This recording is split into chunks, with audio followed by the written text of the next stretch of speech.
Bonjour, je suis Dr Oubaraham, chargée de programme de lutte contre les maladies non transmissibles à l'OMS Algérie. Je voudrais parler aujourd'hui, saisir l'occasion de la célébration de la Journée mondiale du diabète pour reprendre un peu l'essentiel. L'essentiel de la lutte contre le diabète ou toute autre maladie non transmissible, c'est de centrer la lutte autour de la personne porteuse du diabète, mais aussi autour de la personne saine. La lutte contre les maladies non transmissibles commence par la lutte contre les facteurs de risque des maladies non transmissibles, c'est-à-dire le tabac, l'usage nocif de l'alcool, la mauvaise hygiène alimentaire, la sédentarité, c'est-à-dire la non-activité physique, et j'en passe.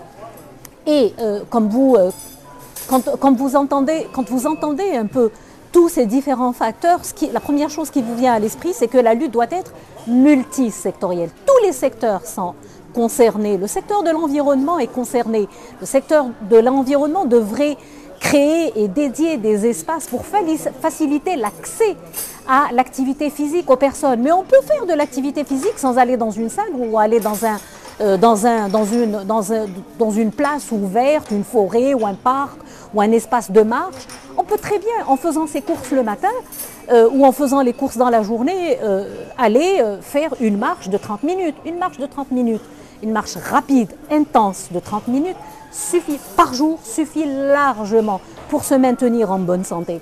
Ajoutez à cela, manger sainement, manger correctement, éviter les abus de sucre, éviter les abus de sel, les abus de matières grasses, les abus de produits comme la farine blanche qui peuvent être nocifs pour votre santé. Avant de manger, avant de cuisiner, avant même de faire vos courses, quand vous allez faire vos courses, réfléchissez, est-ce que ceci est bon pour ma santé? Est-ce que par contre, ceci est mauvais pour ma santé? Et c'est à ce moment-là que je commence à faire le tri. Pareil, je fais le tri aussi quand je vais donner le goûter à mes enfants pour l'école. Est-ce que c'est bon pour leur santé? Qu'est-ce que ceci va leur apporter? Faisant très attention, et là je m'adresse aux mamans. Quand je parle aussi de la lutte multisectorielle contre les facteurs de risque, je parle aussi de l'usage nocif du tabac. Les industries du tabac fabriquent le tabac, mais ça ne veut pas dire qu'on doit consommer du tabac. Le citoyen devrait être conscient des effets néfastes du tabac, des effets néfastes de l'alcool, etc. Donc tous les secteurs, le secteur de l'éducation, le secteur de l'environnement, le secteur de la santé, le secteur des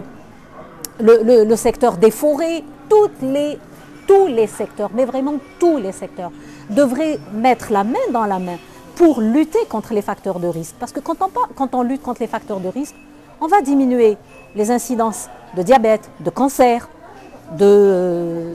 donc tous les cancers, mais aussi toutes les autres maladies cardiovasculaires, l'hypertension artérielle. Donc, saisissons l'opportunité de la célébration de la Journée mondiale pour rappeler que nous œuvrons tous pour le bien-être de la personne. On commence par la prévention autour de la personne, donc autour de la personne au niveau multisectoriel, mais aussi rappeler à la personne que c'est elle qui s'occupe d'abord de sa santé et qui est responsable de son bien-être et de sa santé.